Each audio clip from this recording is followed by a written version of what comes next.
ကြာကူလီတာတို့ကျွန်တော်ချန်ခုံတယ်တို့ဆိုတာကဒီဘက်ခေတ်မှာ social media တိုးတက်လာတဲ့အချိန်မှာကျွန်တော်တို့နေ့စဉ်ရိုးသတင်းသပုတ်တော်ဖြစ်နေပါဘာလို့ကျွန်တော်ကြာကူလီတာတွေပဲပြောနေရလို့ဆိုတော့ကျွန်တော်ဒီနေ့ပြောမယ့်ပလေးဟာစနိုက်တယ်ဆိုတဲ့နာမည်တစ်ခုရှိခဲ့ဘူးလို့ပေါ့နော်သူကတော့ current game ပဲဖြစ်ပါတယ် Counter Strike သမိုင်းရဲ့အတော်ဆုံးအင်္ဂိမ်းတွေကတယောက်ဖြစ်ပြီးတော့16နှစ်တာဆော့တဲ့အချိန်မှာ top tier level မှာဒီအချိန်ထိ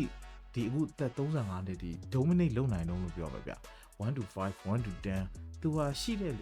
star player တွေအကုန်လုံးအရန် impact ညှစ်ထုတ်နိုင်တယ်လို့ပြောပါတော်ရညာက2006ခုနှစ် Counter Strike 1.6မှာ Pro Player Live စဝင်လာတယ်2015မှာ Master ဘွဲ့ယူထားတယ်ပြီးတော့16နှစ်ကြာမှာ Major တစ်လုံးရတယ် Inter Grand Slam ရတယ်သူ့လက်ထဲက Star Player တွေသူကအမြဲတမ်းကျွန်တော်အယောင်တောင်းသွေးနိုင်တယ်ဗျ Chaos Theory နဲ့ကျွန်တော်အမြဲတမ်း Star Player ကိုထိန်းချုပ်လေးရှိပြီးတော့အသင်းရဲ့ရလက်တွေအရန်ဆိုးရတဲ့အချိန်မှာ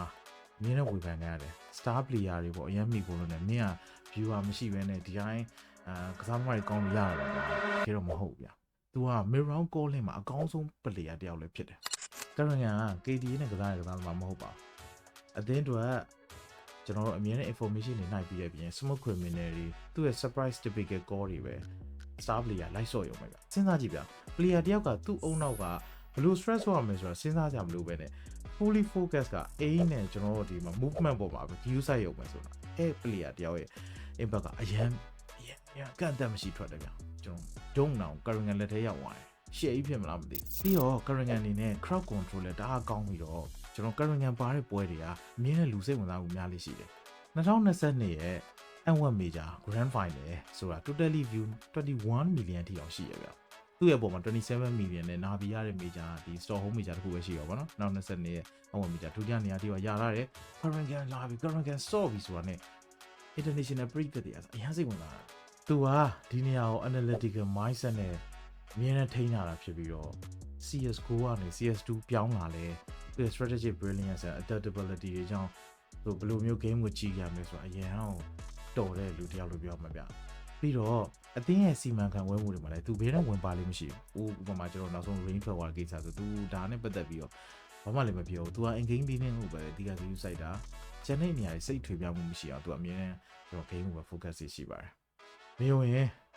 face glare ပွဲလာကြည့်ကြည့်ပါ current ကပွဲတစ်ပွဲကိုကြီးခဲ့တဲ့ပုံစံတအားကိုတော်ပြီးတော့ star player ရဲ့ impact တွေလည်းညှစ်ထုံနိုင်တယ်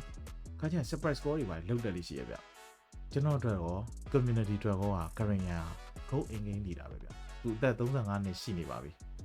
နောက်ထပ်လည်းဘယ်ချိန်ကြီးဆော့မလဲဆိုတော့မသိရသေးဘူးဆိုပေမဲ့ကျွန်တော်တို့နောက်ဒီလိုမျိုး experience အရင်များပြီးတော့ master mind ဖြစ်တဲ့ in game လေးတာကိုဆက်ကြည့်ဖို့အတွက်အချိန်ကြီးအသိမကျန်တော့ပါကဲဆိုတော့ကျွန်တော်တို့ဒီနေ့ပြောရတာတော့ current game အကြောင်းပဲဖြစ်ပါတယ်ဒီကလေးပါလေးနည်းနည်းဖြစ်သွားတယ်ဆိုပေမဲ့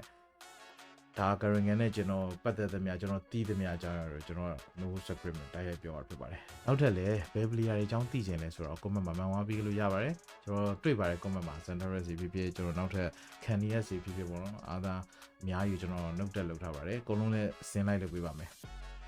ဗီဒီယိုလေးကြည့်ကြည့်လို့အားလုံးကျေးဇူးများတင်ပါတယ်ဗျာ